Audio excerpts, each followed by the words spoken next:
नमस्कार दोस्तों, कैसे हैं आप सभी। आइए आज हम बृहस्पतिवार व्रत कथा सुनते हैं। भारतवर्ष में एक प्रतापी और दानी राजा राज्य करता था। वह नित्य गरीबों और ब्राह्मणों की सहायता करता था। यह बात उसकी रानी को अच्छी नहीं लगती थी। वह न ही गरीबों को दान देती, न ही भगवान का पूजन करती थी और राजा को भी दान देने से मना किया करती थी। एक दिन राजा शिकार खेलने वन को गए हुए थे, तो रानी महल में अकेली थी। उसी समय बृहस्पति देव साधु के वेश में राजा के महल में भिक्षा लेने के लिए गए और भिक्षा मांगी, तो रानी ने भिक्षा देने से इनकार कर दिया और कहा, हे साधु महाराज, मैं तो दान पुण्य से तंग आ गई हूँ।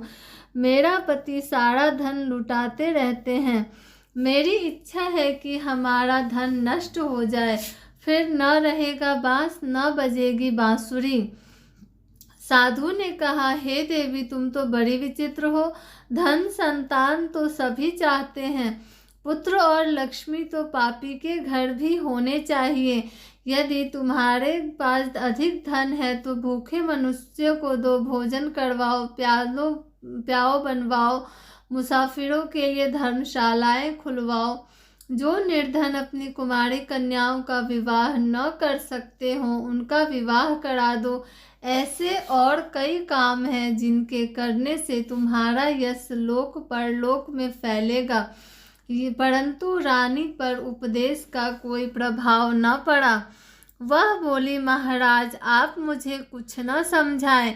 मैं ऐसा धन नहीं चाहती जो हर जगह बांटती फिरूं। साधु ने उत्तर दिया, यदि तुम्हारी ऐसी ही इच्छा है तो तथास्तु। तुम ऐसा करना कि बृहस्पतिवार को घर लीपकर पीली मिट्टी से अपना सिर धोकर स्नान करना, भट्ठी चढ़ाकर कपड़े धोना। ऐसा करने से आपका सारा धन नष्ट हो जाएगा। इतना कहकर वह साधु महाराज वहां से आलोप हो गए। साधु के अनुसार कई बातों को पूरा करते हुए रानी को केवल 3 बृहस्पतिवार ही बीते थे कि उसकी समस्त धन संपत्ति नष्ट हो गई। भोजन के लिए राजा का परिवार तरसने लगा। तब एक दिन राजा ने रानी से बोला कि हे रानी, तुम यहीं रहो, मैं दूसरे देश को जाता हूँ, क्योंकि यहाँ पर सभी मनुष्य मुझे जानते हैं, इसलिए मैं कोई छोटा कार्य नहीं कर सकता।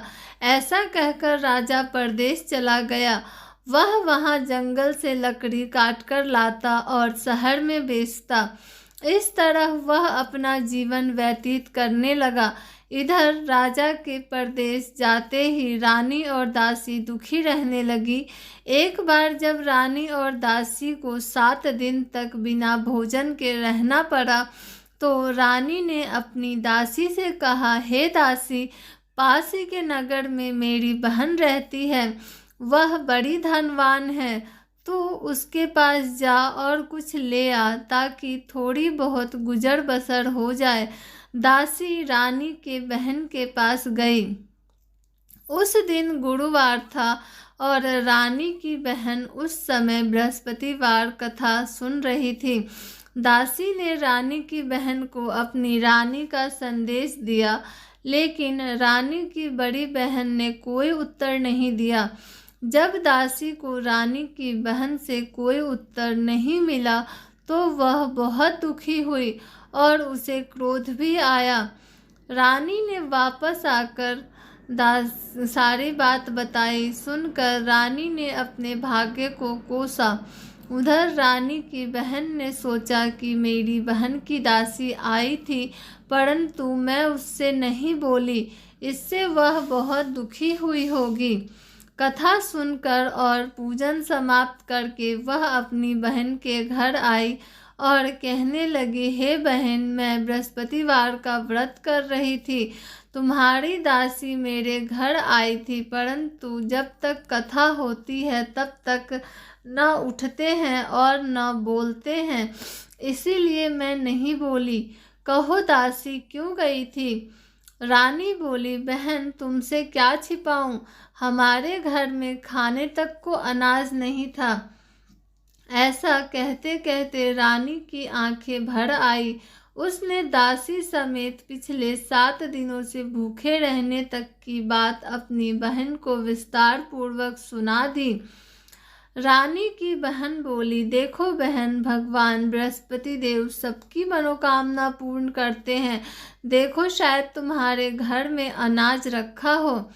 पहले तो रानी को विश्वास नहीं हुआ, पर बहन के आग्रह करने पर उसने अपनी दासी को अंदर भेजा तो उसे सचमुच अनाज से भरा एक घड़ा मिल गया। यह देखकर दासी को बड़ी हैरानी हुई। दासी रानी से कहने लगी, हे रानी, जब हमको भोजन नहीं मिलता तो हम व्रत ही तो करते हैं, इसलिए क्यों न इनसे व्रत और कथा की विधि पूछ ली जाए ताकि हम भी व्रत कर सके। तब रानी ने अपनी बहन से बृहस्पतिवार व्रत के बारे में पूछा। उसकी बहन ने बताया, बृहस्पतिवार के व्रत में चने की दाल और मुनक्का से विष्णु भगवान का केले की जड़ में पूजन करे तथा दीपक जलावे, व्रत कथा सुने और पीला भोजन ही करे, इससे बृहस्पति देव प्रसन्न होते हैं। व्रत और पूजन विधि बताकर रानी की बहन अपने घर को लौट गई। 7 दिन बाद जब गुरुवार आया तो रानी और दासी ने व्रत रखा। घुड़साल में जाकर चना और गुड़ लेकर आई, फिर उससे केले के जड़ तथा विष्णु भगवान का पूजन किया। अब पीला भोजन कहाँ से आए, इस बात को लेकर दोनों बहुत दुखी थे। चूँकि उन्होंने व्रत रखा था इसलिए बृहस्पति देव उनसे प्रसन्न थे, इसलिए वे एक साधारण व्यक्ति का रूप धारण कर 2 थालों में सुंदर पीला भोजन दासी को दे गए। भोजन पाकर दासी प्रसन्न हुई और फिर रानी के साथ मिलकर भोजन ग्रहण किया। उसके बाद वे सभी गुरुवार को व्रत और पूजन करने लगी। बृहस्पति भगवान की कृपा से उनके पास फिर से धन संपत्ति आ गई, परंतु रानी फिर से पहले की तरह आलस्य करने लगी। तब दासी बोली, देखो रानी, तुम पहले भी इस प्रकार आलस्य करती थी, तुम्हें धन रखने में कष्ट होता था, इस कारण सभी धन नष्ट हो गया, और अब जब भगवान बृहस्पति की कृपा से धन मिला है तो फिर तुम्हें आलस्य होता है। रानी को समझाते हुए दासी कहती है कि बड़ी मुसीबतों के बाद हमने यह धन पाया है, इसलिए हमें दान पुण्य करना चाहिए, भूखे मनुष्यों को भोजन कराना चाहिए और धन को शुभ कार्यों में खर्च करना चाहिए, जिससे तुम्हारे कुल का यश बढ़ेगा, स्वर्ग की प्राप्ति होगी और पितृ प्रसन्न होंगे। दासी की बात मानकर रानी अपना धन शुभ कार्यों में खर्च करने लगी, जिससे पूरे नगर में उसका यश फैलने लगा।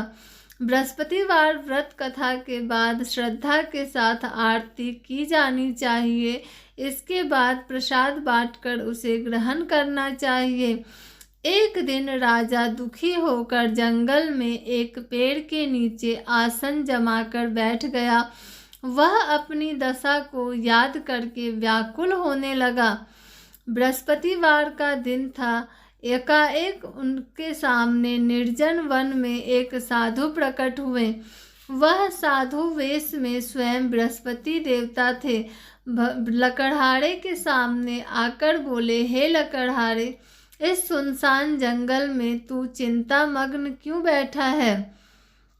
लकड़हारे ने दोनों हाथ जोड़कर प्रणाम किया और उत्तर दिया, महात्मा जी, आप सब कुछ जानते हैं, मैं क्या कहूँ।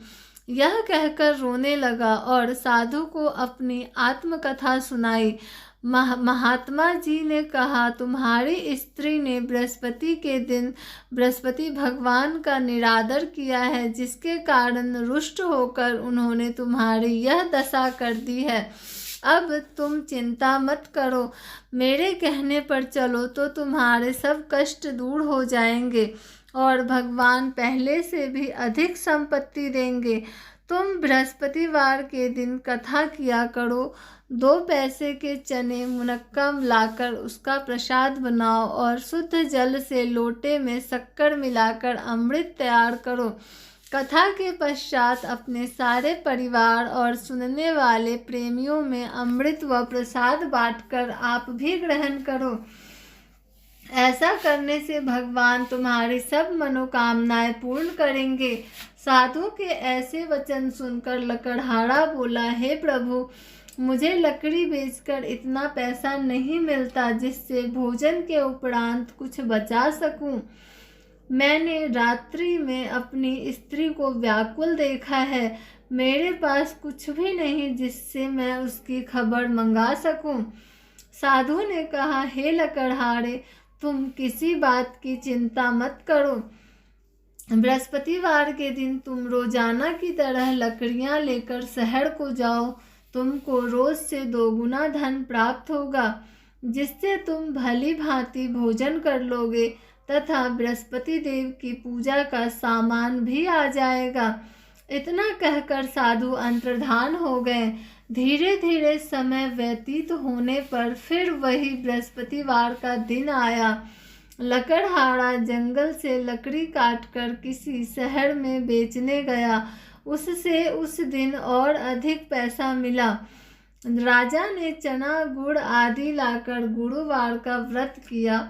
उस दिन से उसके सभी क्लेश दूर हुए, परंतु जब दोबारा गुरुवार का दिन आया तो बृहस्पतिवार का व्रत करना भूल गया। इस कारण बृहस्पति भगवान नाराज हो गए।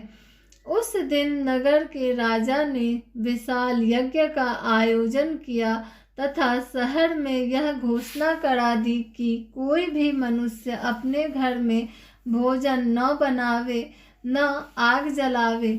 समस्त जनता मेरे यहाँ भोजन करने आवे। इस आज्ञा को जो न मानेगा उसे फांसी की सजा दी जाएगी। इस तरह की घोषणा संपूर्ण नगर में करवा दी गई। राजा की आज्ञानुसार शहर के सभी लोग भोजन करने गए, लेकिन लकड़हारा कुछ देर से पहुंचा, इसीलिए राजा उसको अपने साथ घर लिवा ले गए और ले जाकर भोजन करा रहे थे। तो रानी की दृष्टि उस खूंटी पर पड़ी जिस पर उसका हार लटका हुआ था। वह वहां पर दिखाई नहीं दिया। रानी ने निश्चय किया कि मेरा हार इस मनुष्य ने चुरा लिया है। उसी समय सिपाहियों को बुलाकर उसको कारागार में डलवा दिया। जब लकड़हारा कारागार में पड़ गया और बहुत दुखी होकर विचार करने लगा कि न जाने कौन सी पूर्व कर्म के कारण मुझे यह दुख प्राप्त हुआ है, और उसी साधु को याद करने लगा जो जंगल में मिला था। उसी समय तत्काल बृहस्पति देव साधु के रूप में प्रकट हुए और उसकी दशा को देखकर कहने लगे, अरे मूर्ख, तूने बृहस्पति देव की कथा नहीं करी, इस कारण तुझे दुख प्राप्त हुआ है। अब चिंता मत कर। बृहस्पतिवार के दिन कारागार के दरवाजे पर 4 पैसे पड़े मिलेंगे। उनसे तू बृहस्पति देव की पूजा करना, तेरे सभी कष्ट दूर हो जाएंगे। बृहस्पतिवार के दिन उसे 4 पैसे मिले। लकड़हारे ने कथा कही। उसी रात्रि को बृहस्पति देव ने उस नगर के राजा को स्वप्न में कहा, हे राजा, तूने जिस आदमी को कारागार में बंद कर दिया है वह निर्दोष है, वह राजा है, उसे छोड़ देना। रानी का हार उसी खूंटी पर लटका है। अगर तू ऐसा नहीं करेगा तो मैं तेरे राज्य को नष्ट कर दूंगा। इस तरह रात्रि के स्वप्न को देखकर राजा प्रातःकाल उठा और खूंटी पर हार देखकर लकड़हारे को बुलाकर क्षमा मांगी तथा लकड़हारे को योग्य सुंदर वस्त्र आभूषण देकर विदा कर दिया। बृहस्पति देव की आज्ञानुसार लकड़हारा अपने नगर को चल दिया। जब राजा अपने नगर के निकट पहुंचा तो उसे बड़ा आश्चर्य हुआ। नगर में पहले से अधिक बाग, तालाब, कुएं तथा बहुत सी धर्मशाला, मंदिर आदि बन गई है। राजा ने पूछा, यह किसका बाग और धर्मशाला है? तब नगर के सब लोग कहने लगे, यह सब रानी और बांदी के हैं। तो राजा को आश्चर्य हुआ और गुस्सा भी आया। जब रानी ने यह खबर सुनी कि राजा आ रहे हैं तो उन्होंने बांदी से कहा कि हे दासी, देख राजा हमको कितनी बुरी हालत में छोड़ गए थे। हमारी ऐसी हालत देखकर वह लौट न जाए, इसलिए तू दरवाजे पर खड़ी हो जा। आज्ञानुसार दासी दरवाजे पर खड़ी हो गई। राजा आए तो उन्हें अपने साथ लिवा लाई। तब राजा ने क्रोध करके अपनी रानी से पूछा कि यह धन तुम्हें कैसे प्राप्त हुआ है? तब उन्होंने कहा, हमें यह सब धन बृहस्पति देव के इस व्रत के प्रभाव से प्राप्त हुआ है। राजा ने निश्चय किया कि 7 रोज बाद तो सभी बृहस्पति देव का पूजन करते हैं, परंतु मैं प्रतिदिन 3 बार कहानी तथा रोज व्रत किया करूँगा। अब हर समय राजा के दुपट्टे में चने की दाल बंधी रहती तथा दिन में 3 बार कहानी कहता। एक रोज राजा ने विचार किया कि चलो अपनी बहन के यहाँ हो आवे। इस तरह निश्चय कर राजा घोड़े पर सवार होकर अपनी बहन के यहाँ को चलने लगा। मार्ग में उसने देखा कि कुछ आदमी एक मुर्दे को लिए जा रहे हैं। उन्हें रोककर राजा कहने लगा, अरे भाइयों, मेरी बृहस्पति देव की कथा सुन लो। वे बोले, तो हमारा आदमी मर गया है, इसको अपनी कथा की पड़ी है। परंतु कुछ आदमी बोले, अच्छा कहो, हम तुम्हारी कथा भी सुनेंगे। राजा ने दाल निकाली और जब कथा आधी हुई कि मुर्दा हिलने लग गया और जब कथा समाप्त हो गई तो राम राम करके मनुष्य उठ खड़ा हो गया। आगे मार्ग में उसे एक किसान खेत में हल चलाता मिला। राजा ने उसे देख और उससे बोले, अरे भैया, तुम मेरी बृहस्पतिवार की कथा सुन लो। किसान बोला, जब तक मैं तेरी कथा सुनूंगा तब तक 4 हड़ैया जोत लूँगा। जा अपनी कथा किसी और को सुनाना। इस तरह राजा आगे चलने लगा। राजा के हटते ही बैल पछाड़ खाकर गिर गए तथा किसान के पेट में बड़ी जोर का दर्द होने लगा। उस समय उसकी माँ रोटी लेकर आई। उसने जब यह देखा तो अपने पुत्र से सब हाल पूछा और बेटे ने सभी हाल कह दिया। तो बुढ़िया दौड़ी दौड़ी उस घुड़सवार के पास गई और उससे बोली कि मैं तेरी कथा सुनूंगी, तू अपनी कथा मेरे खेत पर चलकर ही कहना। राजा ने बुढ़िया के खेत पर जाकर कथा कही, जिसके सुनते ही वह बैल उठ खड़ा हुआ तथा किसान के पेट का दर्द भी बंद हो गया। राजा अपनी बहन के घर पहुंचा। बहन ने भाई की खूब मेहमानी की। दूसरे रोज प्रातः काल राजा जगा तो वह देखने लगा कि सब लोग भोजन कर रहे हैं। राजा ने अपनी बहन से कहा, ऐसा कोई मनुष्य है जिसने भोजन नहीं किया हो? मेरी बृहस्पतिवार की कथा सुन ले। बहन बोली, भैया, यह देश ऐसा है कि पहले यहाँ लोग भोजन करते हैं, बाद में अन्य काम करते हैं। अगर कोई पड़ोस में हो तो देख आऊं। वह ऐसा कहकर देखने चली गई, परंतु उसे कोई ऐसा व्यक्ति नहीं मिला जिसने भोजन न किया हो। अतः वह एक कुम्हार के घर गई जिसका लड़का बीमार था। उसे मालूम हुआ कि उनके यहाँ 3 रोज से किसी ने भोजन नहीं किया है। रानी ने अपने भाई की कथा सुनने के लिए कुम्हार से कहा। वह तैयार हो गया। राजा ने जाकर बृहस्पतिवार की कथा कही, जिसको सुनकर उसका लड़का ठीक हो गया अब तो राजा की प्रशंसा होने लगी। एक रोज राजा ने अपनी बहन से कहा कि हे बहन, हम अपने घर को जाएंगे, तुम भी तैयार हो जाओ। राजा की बहन ने अपनी सास से कहा। सास ने कहा, हाँ चली जा, परंतु अपने लड़कों को मत ले जाना, क्योंकि तेरे भाई के कोई औलाद नहीं है। बहन ने अपने भैया से कहा, हे भैया, मैं तो चलूंगी, पर कोई बालक नहीं जाएगा। राजा बोला, जब कोई बालक नहीं चलेगा तब तुम ही क्या करोगी। बड़े दुखी मन से राजा अपने नगर को लौट आया। राजा ने अपनी रानी से कहा, हम निर्वंशी हैं, हमारा मुंह देखने का धर्म नहीं है और कुछ भोजन आदि नहीं किया। रानी बोली, हे प्रभु, बृहस्पति देव ने हमें सब कुछ दिया है, वह हमें औलाद अवश्य देंगे। उसी रात को बृहस्पति देव ने राजा को स्वप्न में कहा, हे राजा, उठ, सभी सोच त्याग दे, तेरी रानी गर्भ से है। राजा की यह बात सुनकर बहुत खुश हुए। 9वें महीने उसके गर्भ से एक सुंदर पुत्र उत्पन्न हुआ।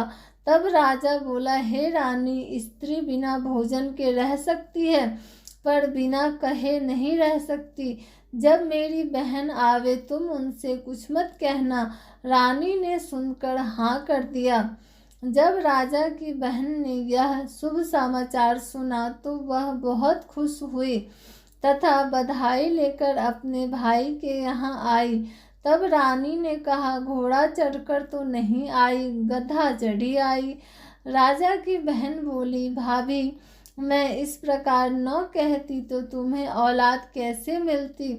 बृहस्पति देव ऐसे ही हैं, जैसे जिसके मन में कामनाएं हैं सभी को पूर्ण करते हैं। जो सद्भावना पूर्वक बृहस्पतिवार का व्रत करता है एवं कथा पढ़ता है अथवा सुनता है, दूसरों को सुनाता है, बृहस्पति देव उसकी सभी मनोकामनाएं पूर्ण करते हैं। Thanks for watching. Like, share and subscribe.